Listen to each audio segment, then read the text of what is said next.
Et si la préférence pour une couleur, eh bien, c'était pas juste une question de goût? Et si c'était en fait un véritable outil scientifique? C'est exactement ce qu'on va explorer aujourd'hui avec le test des couleurs de Lucher. Un instrument fascinant, conçu pour aller sonder les profondeurs de notre psyché.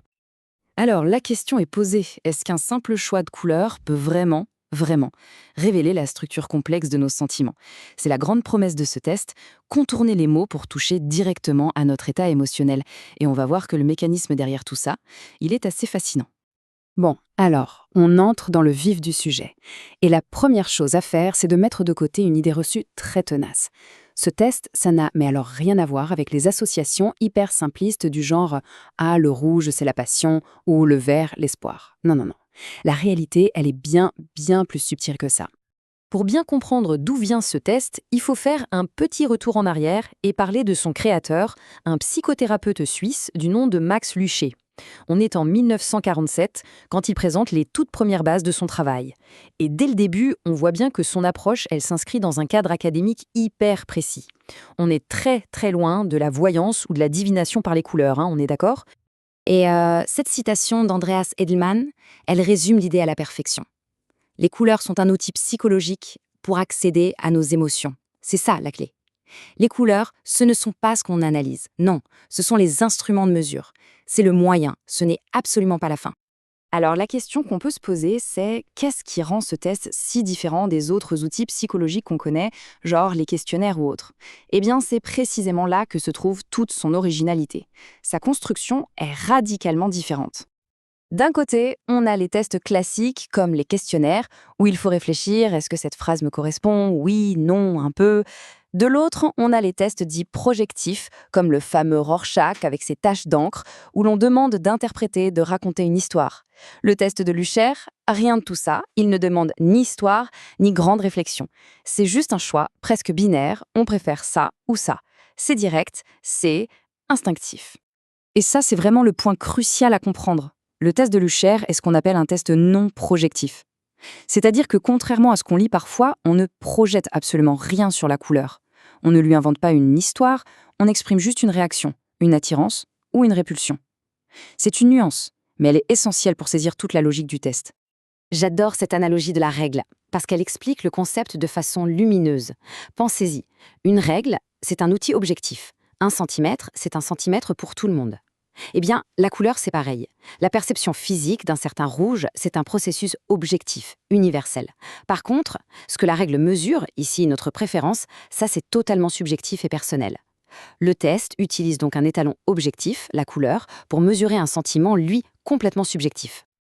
Ok, donc on mesure quelque chose de subjectif avec un outil objectif. Mais on mesure quoi exactement?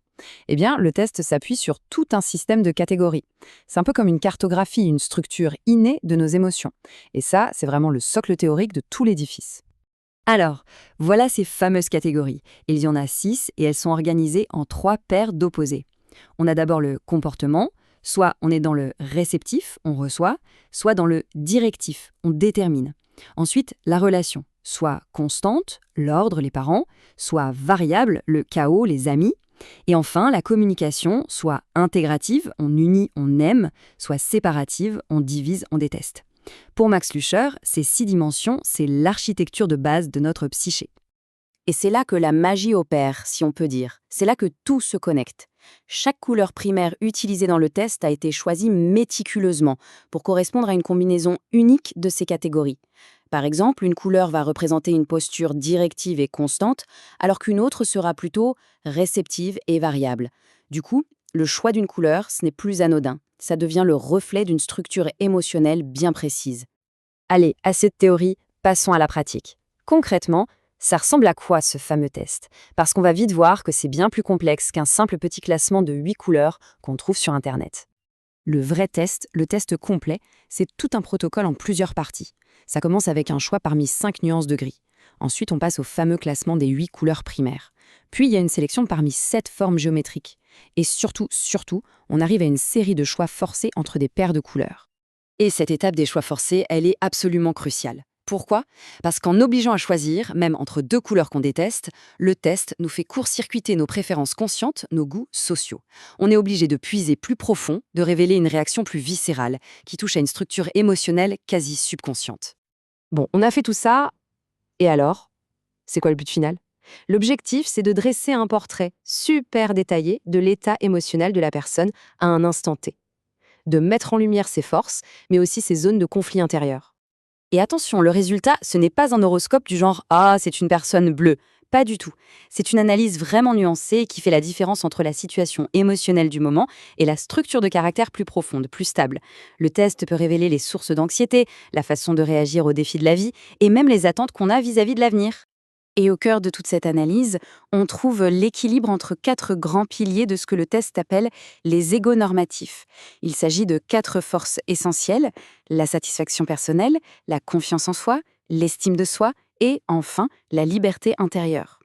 Tout l'enjeu du test, c'est d'évaluer comment ces quatre piliers sont en équilibre ou en déséquilibre. Et je crois que c'est ça le message le plus important à retenir.